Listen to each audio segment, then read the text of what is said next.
I want to welcome everybody to a battle report here. We're doing North Africa Desert. We have the Desert Rats versus the Afrika Korps. Alright, so here I'm just looking over my cheat sheet. Deciding what I'm going to do for my first move with the Germans. Since the Germans did win the initial roll and the Germans have decided to move first. And the Germans' objective, if you look down the board there, you can see a little compound with a fence. And that is what the Germans are supposed to take, which is the British headquarters. Maybe Montgomery will be inside.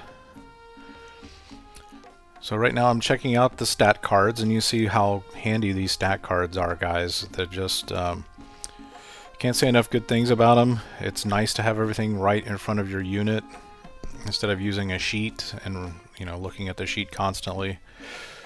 So here I'm making the full move of the Tiger, which is cross-country dash, and it is 18 inches. He's moving all the way up. And right behind the Tiger 1, we have a Panzer Grenadier platoon in vehicles.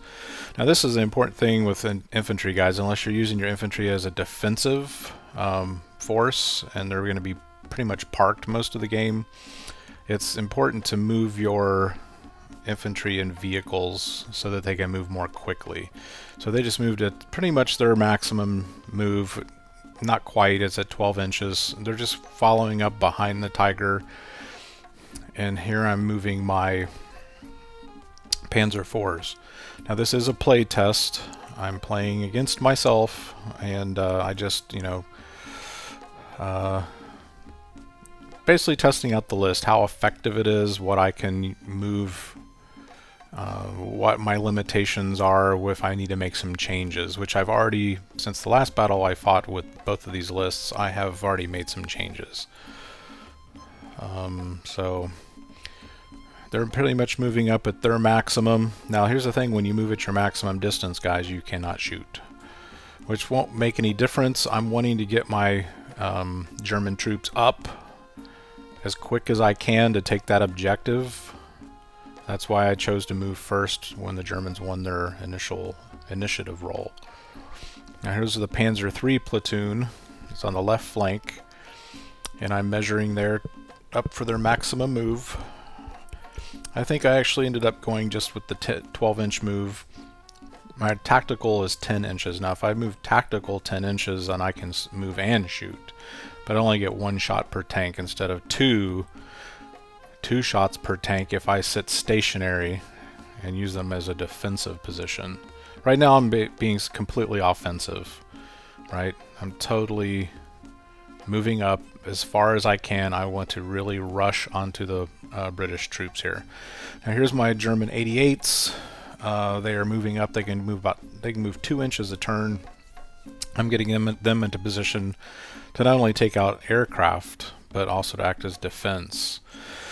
Now here's a rear view and action camera of the German position, so you can really see at ground level, since this is a line of sight game, you have to be able to have a line of sight at your targets.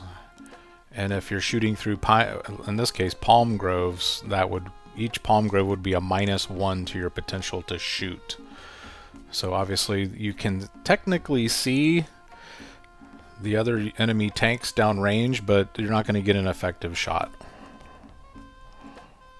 Alright, here we go. I'm going to head over, and we are going to... Actually, I was going to go start moving my Brits, but I wanted to show myself and you how awesome this Tiger tank is. Now, he has a 40-inch range, and that shows you right there where 40 inches is.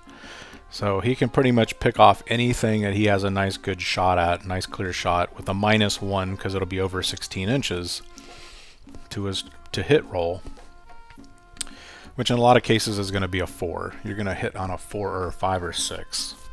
So that would make it only hit on a 5 or 6. Let's say if he wanted to shoot at something that was in range.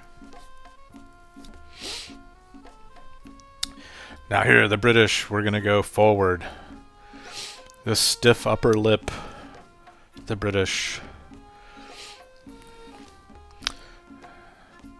I'm gathering myself here. I know initially I want to take those 17 pounders. Are going to be big anti-tank killers. I've got 4 of them. You see me pointing at them. And those are going to be critical. Now, here's the thing. I've got to keep them within 4 inches of each other. Right? So I have to keep them as like a cluster of anti-tank guns. Now right there, where I'm pointing right now, that is my spotter jeep for my artillery unit. And you see that artillery unit is kind of right now at risk back in that corner, back in that right corner.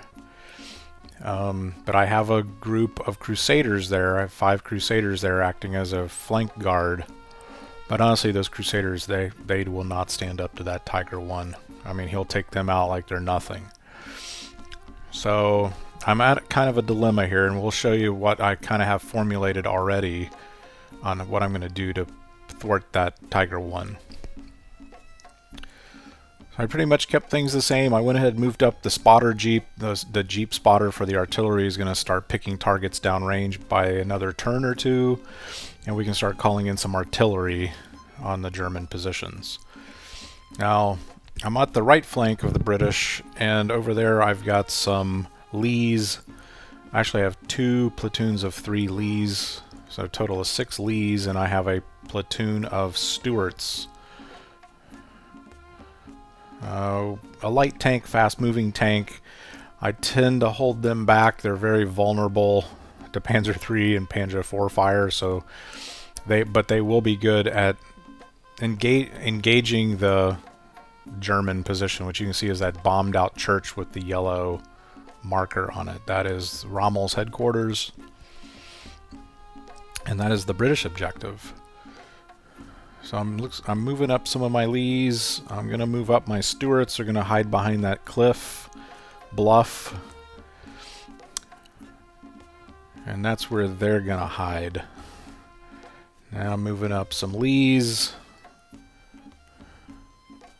Nope, those were the rest of the Stuarts. Now these are the Lees. Now this is the platoon of Lees. I'm going to move them up behind that another hill or bluff to try to give some protection, and pretty much keeping all of that on the right flank.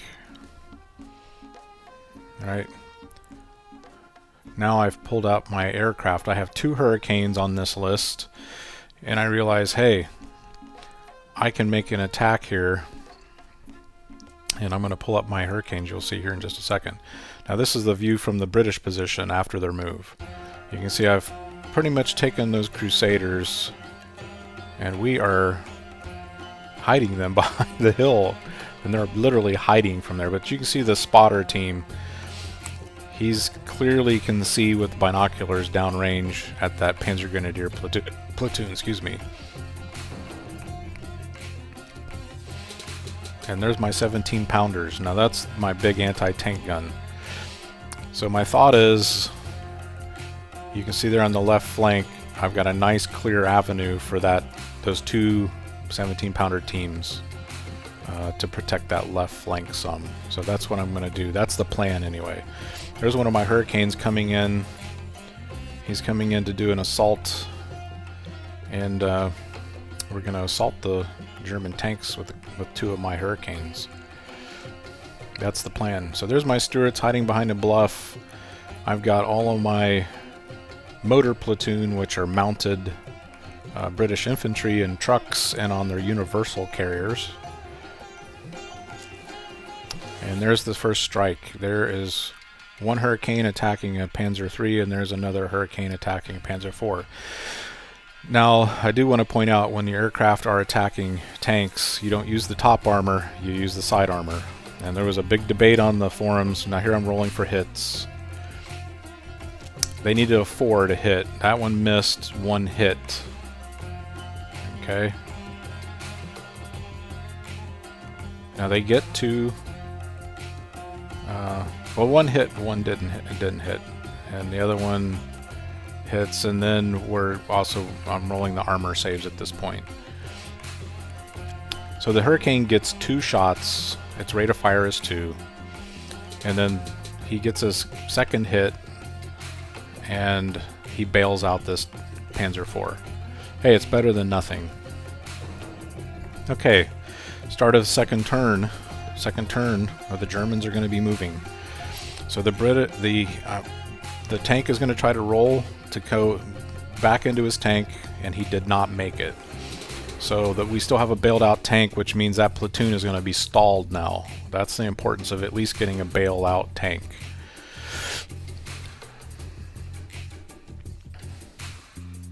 Now I'm moving up on the right flank. I got my Tiger. And we'll go over, I'll show you how that platoon of Panzer IVs basically got stalled when we get over to that platoon. But the first thing you do on your roll is you want to roll for any bailed out vehicles, tanks.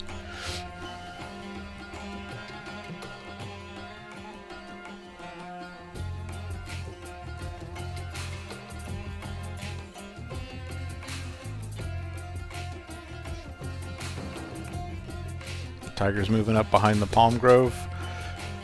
Or up between the two palm groves. Excuse me. And Panzer Grenadier platoon's moving up.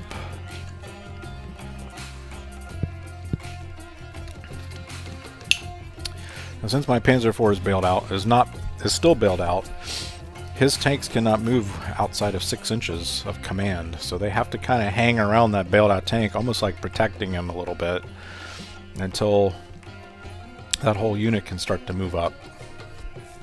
Now if that tank had been destroyed, they would just move normally and just move out of, if they wanted to, they can move up and get out of the area.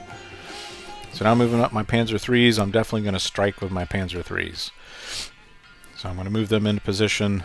I think there's 3 of the 5 that I can get into position to actually get off some clean shots.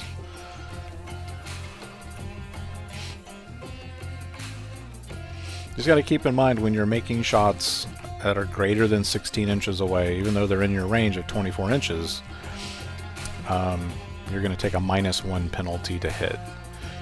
In this case would be 5 or 6 would be what you need to roll on your dice to hit those British tanks. So I'm trying to get my platoon to stay within command distance of each other, of the command tank, which is 6 inches. But I can't move them up far enough that they can get a clean shot at anyone. So there's only 3 Panzer IIIs that can get a clean shot. So here's the view from the Panzer IIIs. Great shot down the desert here. They're going to be firing at both of those Lees downrange. A nice clear shot, and the command tank here on the left is going to have a nice clean shot at that Lee tank. Nice clean shot, but again they're going to need to hit on 5 or 6. So here we go, and we'll show you the rolls. We'll show you the card. See the Grant, not the Lee, the Grant. I guess it is a Lee tank, but it's a Grant for the Brits. And they get hit on a 4, but I need 5s. So there's 2 misses right there. Now we're going to roll for the command tank. He doesn't hit. He misses. He only gets a 3. So they don't score any hits. Darn. Not even a bailed out tank. Okay, now here we are. The Brits are moving forward. Stiff upper lip.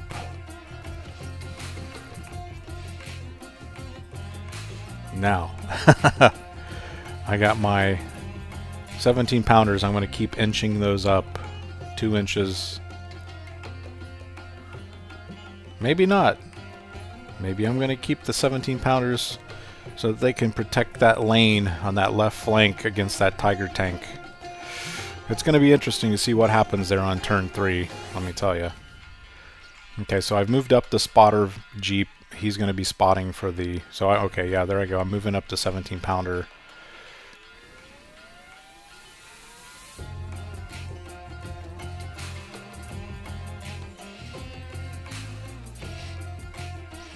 Kind of a house rule, guys. I know technically you're not supposed to create a chain anymore, which means all those 17 pounders are 4 inches within each other. Technically they have to be within 4 inches as a formed group, but we always thought that rule was pretty stupid.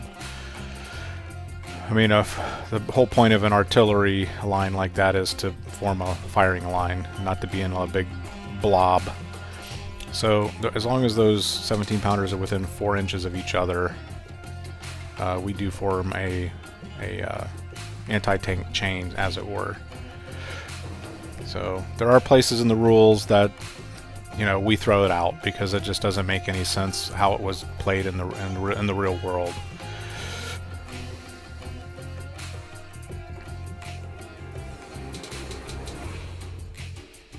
Alright, now I'm deciding what I'm going to do with these grants.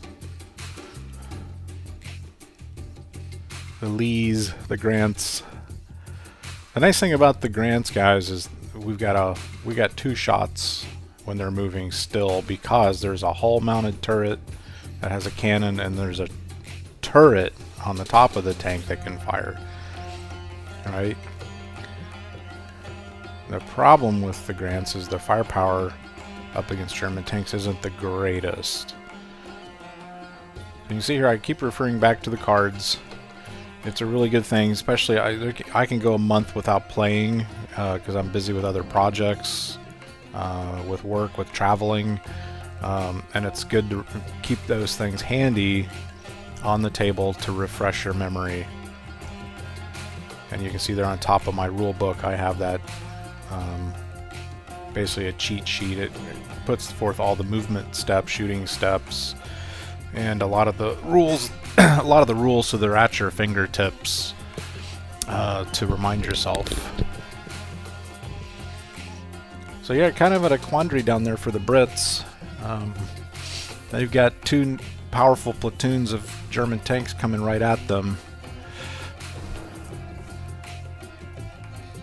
So my thought is, as a British player, so here I'm attacking again with my Hurricanes. So I place each one of the Hurricanes. First you roll to see that they come in. You need a 4 or 5 or 6, which I scored. And now they are coming in to strike 2 more German tanks. Now my thought with the British at this point is to try to tie up those tanks with my grants, and then try to move my Stuarts, my honeys, up. Now you see I got a clear line of sight from the spotter team, and he is going to call in an artillery strike. Now my artillery group back here, there's my Crusaders hiding behind the bluff. You can see they're not going to want to tangle with that Tiger till he gets closer, and I can maybe get some side shots on the Tiger. I got my 2 17-pounders, which are very effective against that Tiger, protecting that left flank. 2 more teams trying to protect the right flank in case the German tanks do break through those platoons of grants.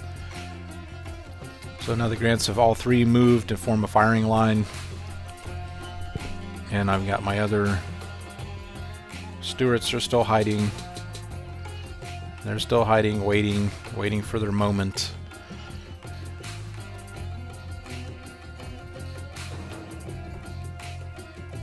And then I've got my grants formed a 3-tank firing line. Let's see if they can do anything.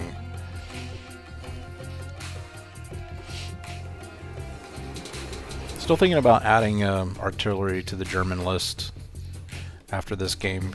We'll play another test battle after this game, and I'm kind of thinking about pulling out maybe one of my Panzer Grenadier platoons and putting in some artillery, you know, some 10.5 howitzers or something for the Germans. And here we go. Looks like they're going to zero in on that Panzer IV platoon. So we got to do a range in here for artillery strike. So he's going to range in. He ranges in on his first attempt. And there we go, place the range in marker on the target, and that's where we will put our artillery template. Anything under this template is at risk of being hit. And there's 3 units under the template, so there'll be 3 dice rolled to see if there are hits on those units. Alright, here we go. Grants are firing. They need a 4, 5, or 6. We got 1 hit. And that's with their turret mounted cannon. Now we're going to roll for the hull mounted cannons. There's another hit of a 4. 2 hits.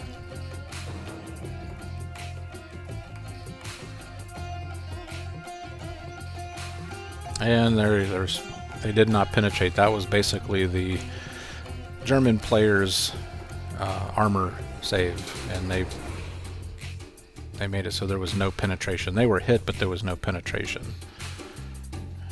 Alright. There's a hit.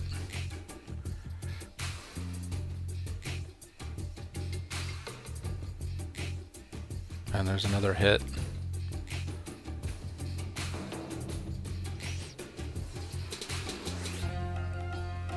Now the German player gets his armor save.